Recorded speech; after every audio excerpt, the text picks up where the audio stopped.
Disebutkan, jauh sebelumnya Bengawan Solo adalah sebuah segara anakan atau semacam lautan kecil. Namanya dikenal sebagai Segara Bengawan Sui Lagangga. Segara anakan ini bermuara di Samudra Ayodhya, mungkin sekarang adalah Yogyakarta atau pantai selatan. Konon, seorang putri dari kerajaan Wiroto yang bernama Dewi Roro Amis sejak lahir memiliki penyakit, yaitu badannya selalu berbau amis atau anyir.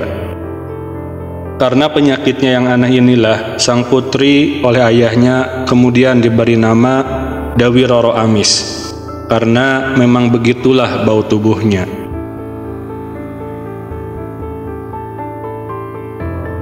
Setelah besar, Dewi Roro Amis disuruh untuk menjadi nelayan serta tukang perahu di Segara Bengawan.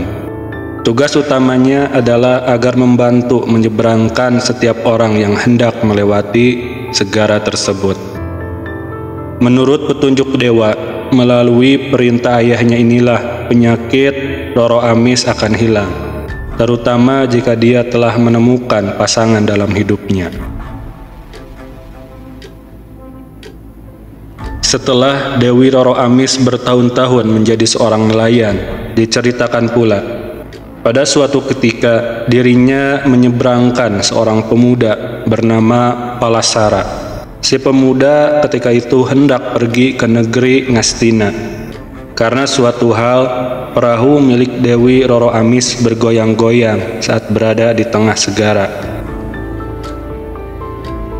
Bahkan akhirnya pecah menjadi 4 bagian. Karena hampir tenggelam, Dewi Roro Amis segera ditolong oleh Palasara. Pada saat menolong sang putri ini, maka nampaklah bagian tubuhnya yang membuat laki-laki menjadi terpesona. Seketika itu pula Pangeran Palasara melihatnya, sehingga menjadi terangsang. Singkat cerita, Pangeran Palasara akhirnya jatuh cinta sehingga dia melamar Dewi Roro Amis. Setelah menikah, penyakit Dewi Roro Amis memang sembuh, artinya bau anyirnya di tubuhnya menjadi hilang. Dia pun lalu berganti nama menjadi Durgandini. Dikisahkan pula, pecahan perahu milik Dewi Roro Amis yang telah berubah menjadi nama menjadi Durgandini yang menjadi 4 bagian tersebut terus bergerak serta bergoyang-goyang, akhirnya menjadi sosok makhluk hidup. Bagian kepala atau buritan perahu menjadi sosok buta berkepala ular naga bernama Kiai Rojomolo, sedangkan 3 bagian lainnya Wiratsongko, Kuntoro, dan Raketowati yang masing-masing memiliki ciri fisik yang berbeda. Mereka juga memiliki wilayah kekuasaan masing-masing.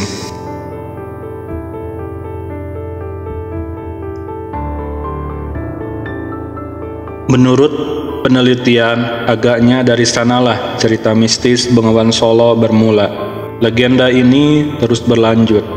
Misalnya saja, diceritakan bahwa bagian depan perahu yang menjadi sosok buta berkepala naga bernama Rojomolo itu adalah sosok gaib yang sangat sakti dan ampuh. Kehebatannya kadang kondang hingga seantero jagat. Kesaktiannya adalah bisa berada di air. Jika badannya hancur seperti apapun, kalau terkena air, dia akan sehat dan kuat kembali, sehingga jika di dalam air dia tak bisa dikalahkan, apalagi dibunuh dan dihancurkan. Namun dia memiliki kelemahan jika berada di daratan. Oleh karena itulah dia tetap menguasai dan mendiami Samudra Bengawan. Konon kabarnya, di wilayah kekuasaannya, dia senang berlaku kejam serta membuat tatanan aturan sendiri. Siapa saja yang melewati Samudra Bengawan tanpa izin atau permisi kepadanya, dia akan pulang tinggal nama. Bahkan manusia tak bersalah pun sering menjadi tumbalnya. Suatu ketika melintaslah kesatria Brotoseno di Samudra Bengawan. Yang kesatria hendak pulang ke Ayodhya atau Yogya. Karena tanpa pamit, Raja Molo mencegatnya agar tidak melewati Samudra Bengawan tersebut. Mendapatkan larangan Raja Molo, Brotoseno bersikeras untuk tetap melanjutkan perjalanannya. Karena itulah akhirnya terjadilah perkelahian sengit dua tokoh sakti pilih tanding ini. Dalam duel sengit ini, keanehan terjadi.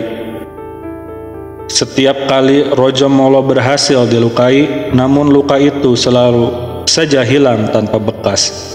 Begitu tubuhnya terkena air.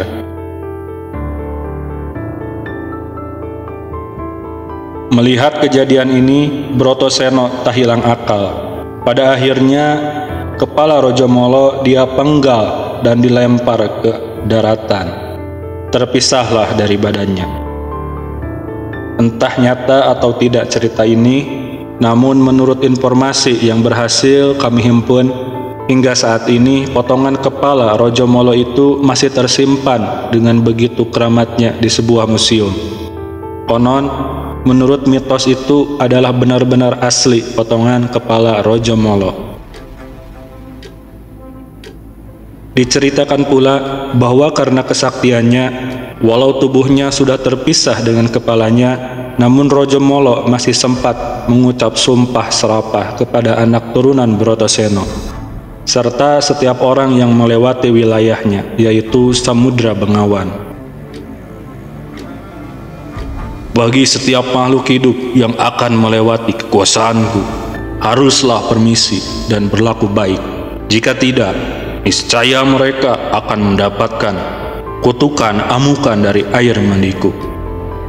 Demikianlah kira-kira sumpah serapah dari Raja Molo.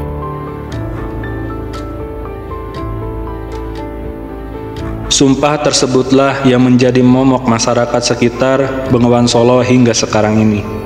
Berawal dari sumpah serapah Raja Molo tersebutlah agaknya hingga kini berlaku larangan kalau di sepanjang aliran Bengawan Solo tak dibolehkan berbicara seenaknya. Juga dilarang keras merusak atau mencemari sepanjang bantaran aliran sungai ini. Menurut hasil penelusuran, jika kemudian berani menantang serapah Kiai Raja Molo tersebut, maka sebagai responnya bisa dilihat dengan mengamuknya air Bengawan Solo. Hal ini seperti banjir yang telah melanda beberapa wilayah di Jawa Tengah dan Jawa Timur, dengan memakan korban harta dan nyawa tak sedikit.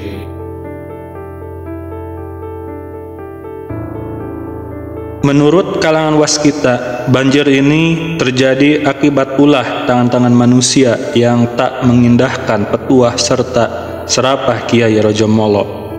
Salah satunya berwujud lewat tindakan merusak alam serta mencemari air dan lingkungan Bengawan Solo. Mungkin dikarenakan pergeseran bumi atau puluhan letusan gunung berapi yang terjadi selama kurun waktu beribu-ribu tahun, bahkan berjuta tahun yang lampau. Maka Samudra Bengawan yang dulunya merupakan sebuah lautan kecil, sekarang menyempit menjadi sebuah sungai, yang dikarenakan letak mata airnya dari Solo, maka kemudian disebutlah Bengawan Solo. Bukti-bukti yang menguatkan sungai Bengawan Solo dulunya adalah lautan, hingga kini pun masih bisa kita temui. Misalnya saja, berdasarkan lapisan tanah di daerah Sangiran, Sragen, di tempat ini begitu nampak dengan jelas susunan bumi yang bisa dihitung masa tahunnya. Serta terdapat pula fosil kerang dan binatang-binatang laut yang hanya ada dan bisa hidup di laut bebas. Fosil-fosil binatang laut ini banyak tercecer di daerah Sangiran dan Ngandong, Solo. Berdasarkan hal ini, maka tidak menutup kemungkinan benar adanya kalau Bengawan Solo dulunya adalah segara atau laut.